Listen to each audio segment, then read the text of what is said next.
Trump is not immune from prosecution in his 2020 election interference case. A federal appeals panel ruled Tuesday that Donald Trump can face trial on charges that he plotted to overturn the results of the 2020 election, sharply rejecting the former president's claims that he is immune from prosecution while setting the stage for additional challenges that could further delay the case.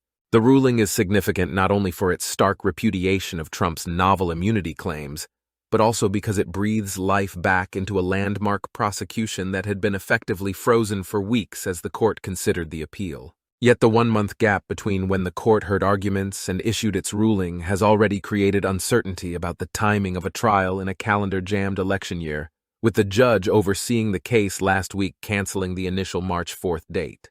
Trump's team vowed to appeal, which could postpone the case by weeks or months, particularly if the Supreme Court agrees to take it up. The appeals panel, which included 2 appointees by President Joe Biden and 1 Republican-appointed judge, gave Trump a week to ask the Supreme Court to get involved.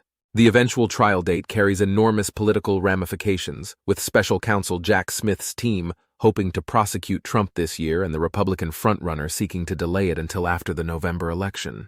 Tuesday's unanimous ruling is the second time since December that judges have held that Trump can be prosecuted for actions undertaken while in the White House and in the run-up to January 6, 2021, when a mob of his supporters stormed the U.S. Capitol.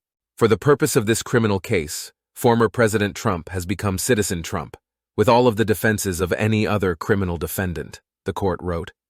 But any executive immunity that may have protected him while he served as president no longer protects him against this prosecution.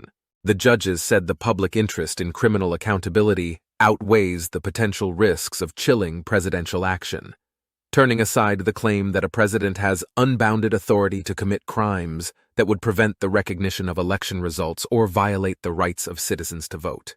We cannot accept that the office of the presidency places its former occupants above the law for all time thereafter, the judges wrote.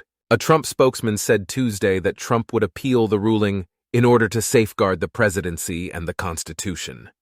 And in a post on Truth Social after the ruling was issued, Trump insisted that a president must have full immunity in order to properly function and do what has to be done for the good of our country. The U.S. Court of Appeals for the District of Columbia Circuit took center stage in the immunity dispute after the Supreme Court in December said it was at least temporarily staying out, rejecting a request from Smith's team to take up the matter quickly and issue a speedy ruling.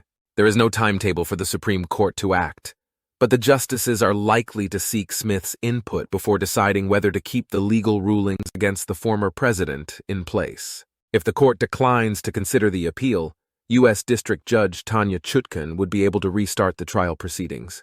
The Supreme Court has previously held that presidents are immune from civil liability for official acts, and Trump's lawyers have for months argued that that protection should be extended to criminal prosecution as well. They said the actions Trump was accused of in his failed bid to cling to power after he lost the 2020 election, including badgering his vice president to refuse to certify the results of the election, all fell within the outer perimeters of a president's official acts. But Smith's team has said that no such immunity exists in the U.S. Constitution or in prior cases, and that in any event, Trump's actions weren't part of his official duties.